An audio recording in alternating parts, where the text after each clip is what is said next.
Hello again, and welcome back to another tutorial. This time I will show you how you can remove the dust on the sensor in the Olympus SH-1. And in this camera there's a lot of dust, so nice camera with a big zoom. But let's see what we can do about it. We need some tools, and this is actually what we need. We also need a blower. It could be any brand, no matter what. We need the Eclipse. I will use it in this case.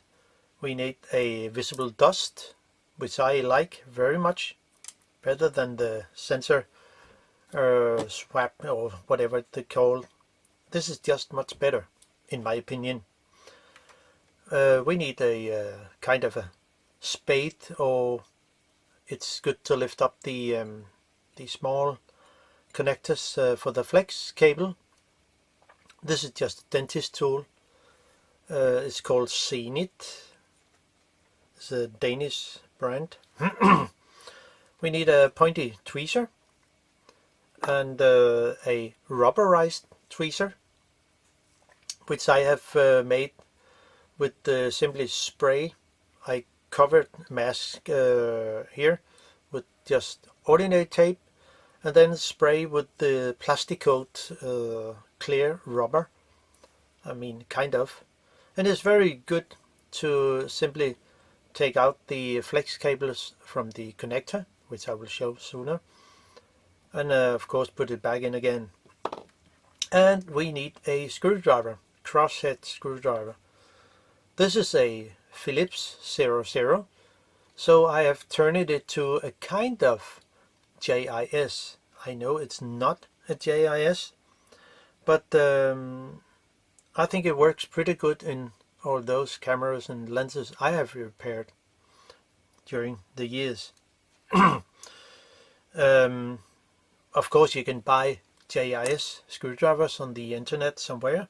I have no reference in that way, so I use what I have.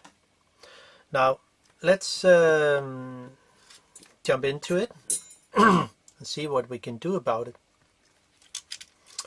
So, and it's called the SH-1, the Olympus. Now, this camera has really a lot of dust on the sensor, so if I turn it on, I mean preview, you will see a lot of, well, yeah, a lot of dust. It's just taking through a white paper and zoom it in, so I could see there was so much, and I think we can take it away. But let's turn it off. Take out the battery. Oh, one thing to mention before we go any further. You need a wrist, anti-static wrist, and you have to earth it. I mean, put it some to electric earth or a water pipe, which should be, I mean, iron or steel or whatever. But connect your wrist to something earth, so you will not damage the electronic parts inside. Off with the battery. And there are some screws around here we need to take off. There's one on the left side, only one. There are two screws here on the right side. We can see one here, and there's one hidden on the back, the bottom cover.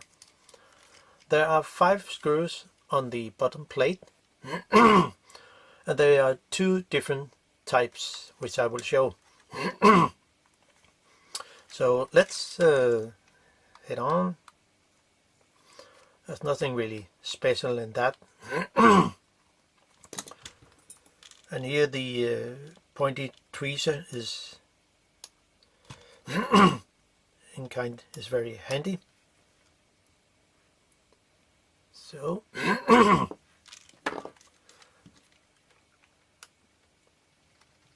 and the other side.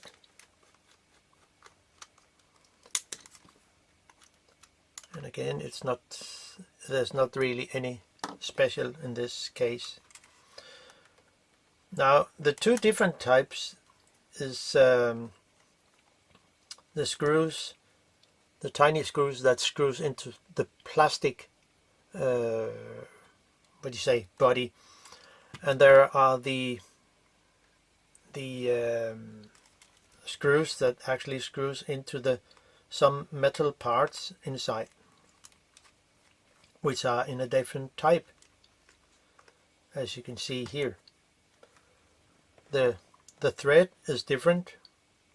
This is the one that screws into plastic, and the other one is more cross, and that goes into, this one goes into the metal, sorry. And the other is the one that goes into plastic. Self-cutting screws, or whatever they call. I don't know. But there are two screws that screws into plastic. This is also one of those that screws into the metal parts inside, as you can see. Hopefully you can see.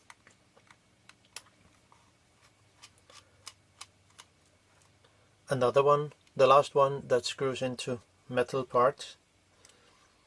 So all in all, one in this is the plastic part I will show. This is screws into plastic, and this one also. One, two, three here is when you screw into metal parts. Now off with the bottom cover, and there is one screw left here.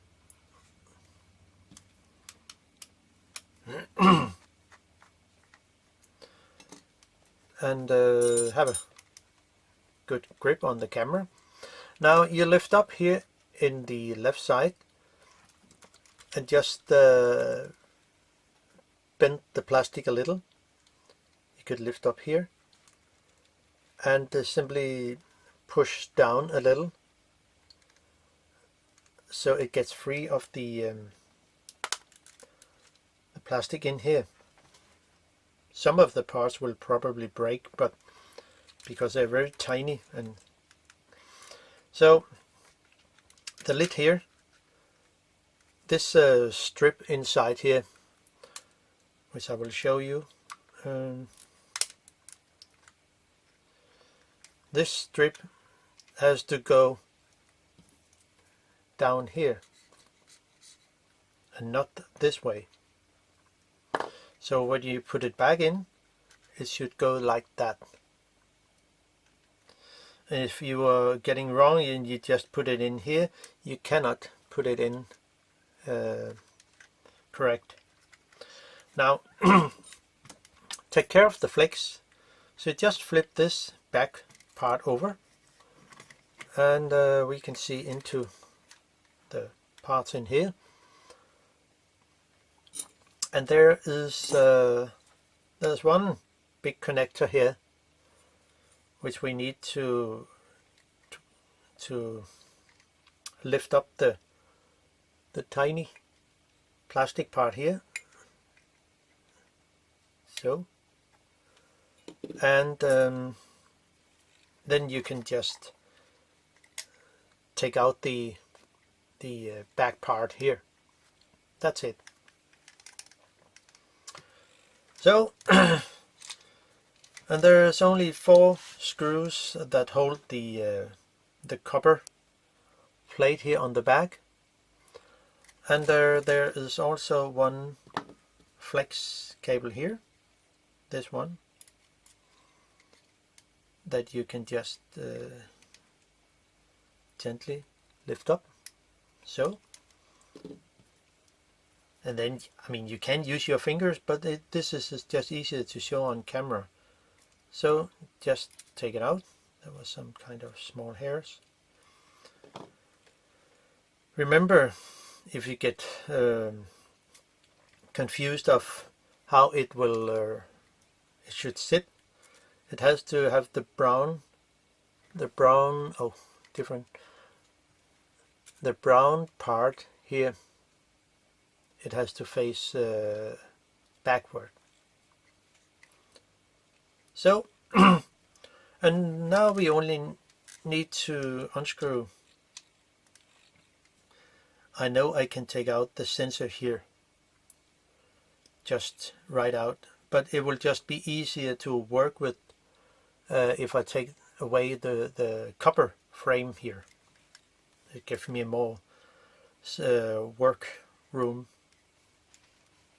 because there's a flex cable down here, so it will make it easier. So there are 4 screws, there, there, there, and there. So off of those,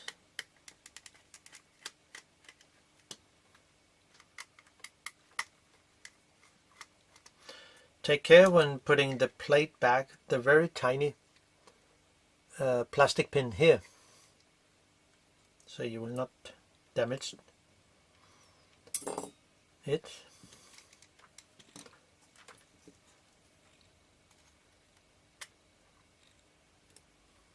So, and they are all the same screws. This one here, and the last one here.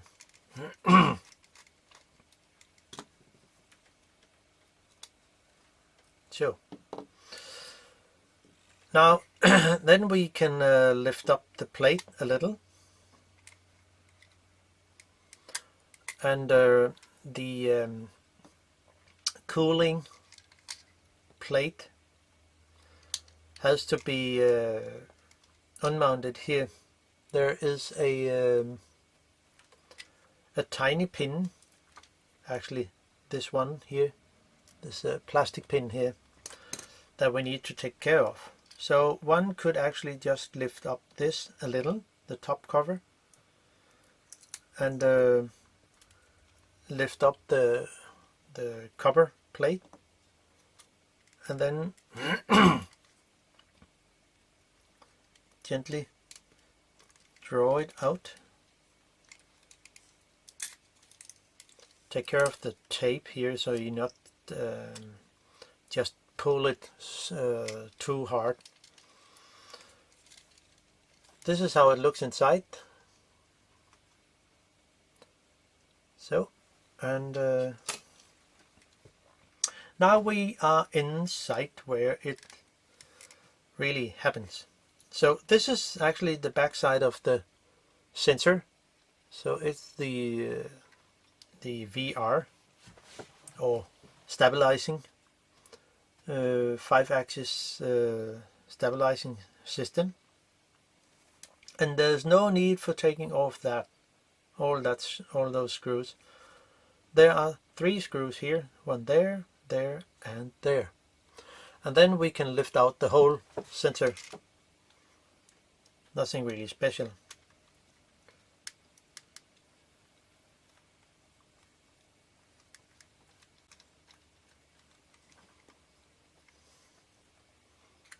And they are all the same screws.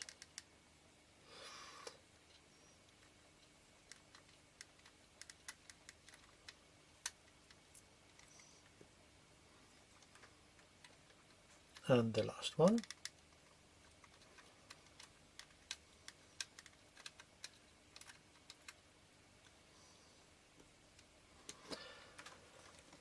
So, and now we can actually take out the whole sensor by lifting it out. See here? And if we look very close, there's so much dirt on it, as you can see here. I mean, this is just amazing. And there's also on the back of the back lens, which I also need to to clean a little. So and you can see it's good to use the sensor visible dust here, because the surface of the low pass filter, which sits in the very front, it will be very easy to access. So just have it there, it'll be fine. Yeah, can do so. And then cleaning process.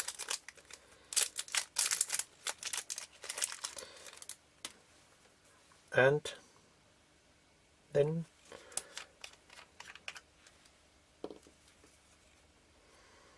just a few drops. There's no need for using too much. And I mean the sensor itself is just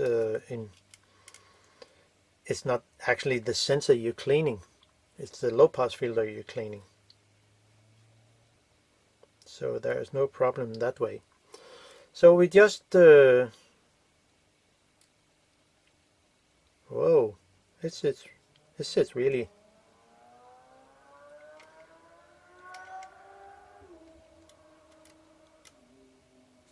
So then it's actually clean. I mean, that was really a lot. But of course the lens, I mean the zoom lens in those cameras actually works like a vacuum cleaner. So there is there will be a lot of what do you say, dust in there. But I also use some PEC-PAD to clean the back of the back lens.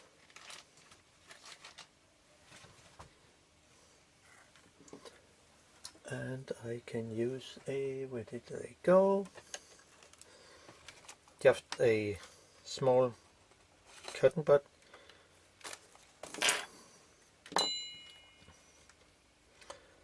And to simply roll in this PEC-PAD. Oh, it didn't turn out very well. You see, I cut those lens tissue in smaller size because there's no need for using a whole lens tissue just to wipe away some small points.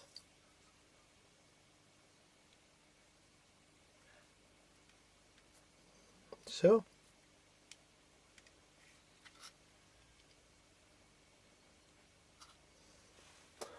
and that's it.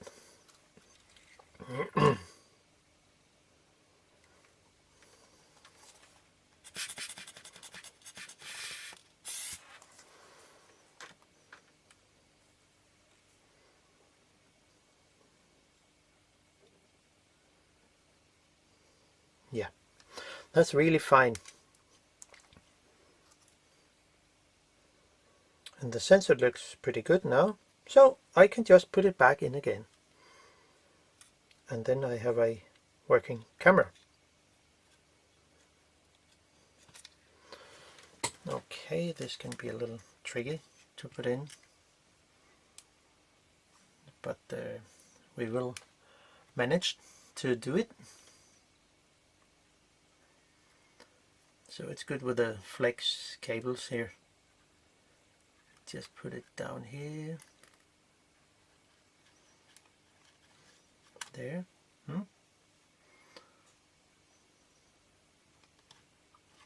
So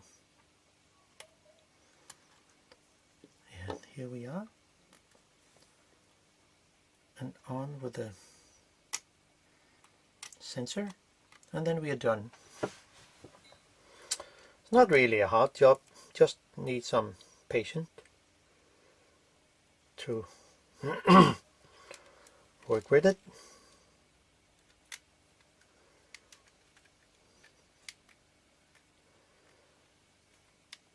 And gently tighten the screws.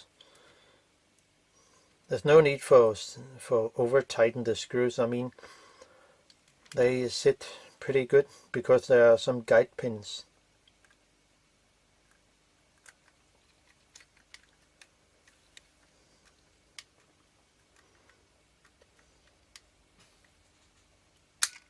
So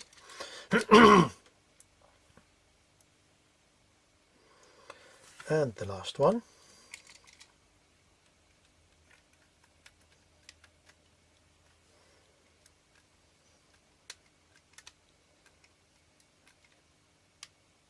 So here we are. And then I can put on the cooling cover plate. I found out it was a bit tricky to put on, so let's see how it will go. You simply put it in like this way, and it has to go under there. I mean, have to put it in there, put it in, and need to get to the pin. Sits there. Oh, the flex cable just come on the wrong side. Has to go there. And the small guide pin there has to sit correct too.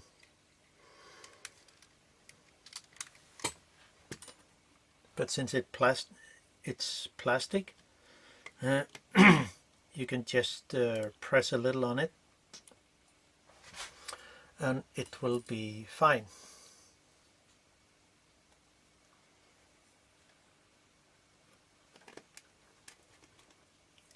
So, and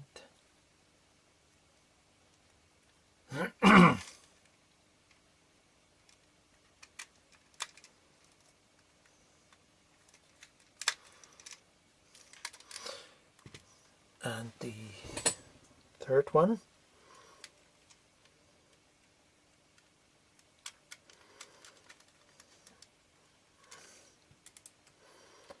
So we are almost there. Just to be sure this sits correct and it's fine. So, and then on with this flex cable.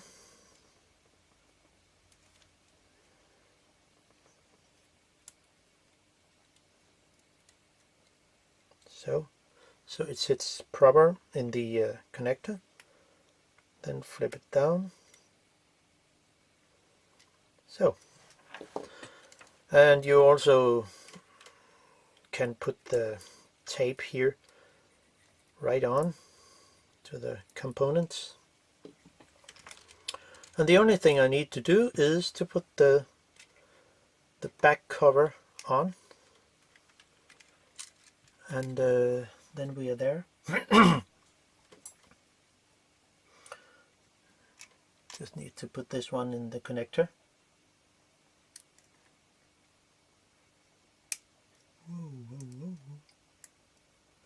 Come on, little fellow. They can sometimes be a little annoying to put on, those flex cables here.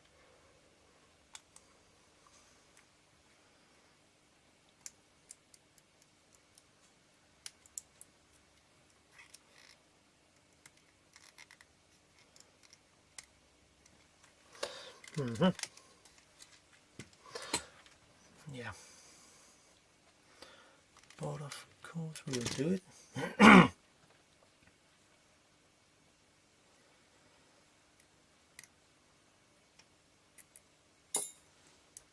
Oh, come on.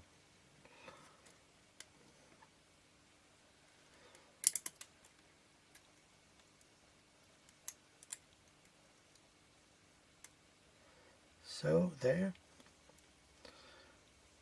sits, and then flip down the lock plate, and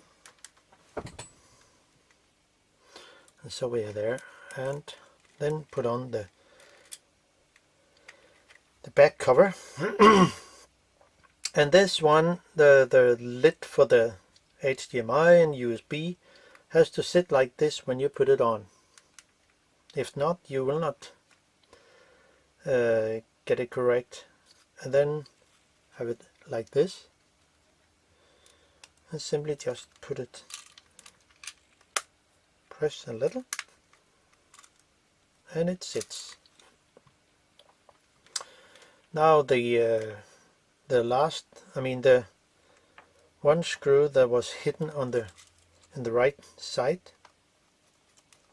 put that on. Then the bottom cover.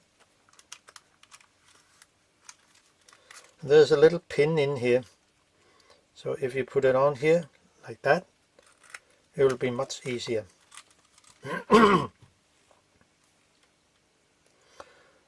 Then the screw for the plastic goes in here.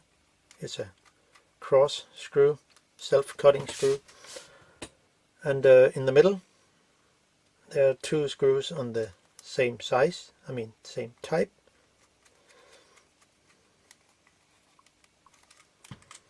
There, and this one goes on.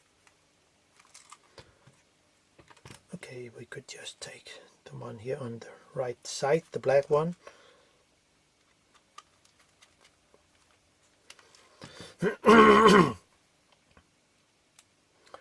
And the screw for the plastic.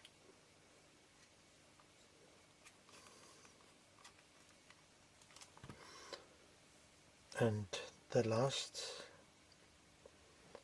on the bottom cover.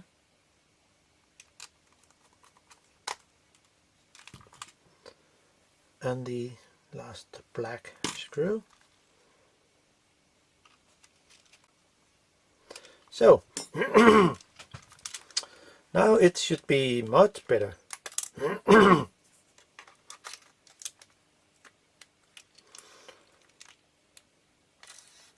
So and we'll just take a shot on something with the same.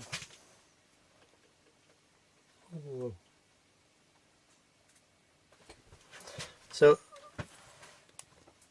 and this is how it looks right now. No dust at all. So that's actually pretty good. You see, it's not that hard to fix. So that's all for now, and hope you can use the info. So have a good time. Bye bye.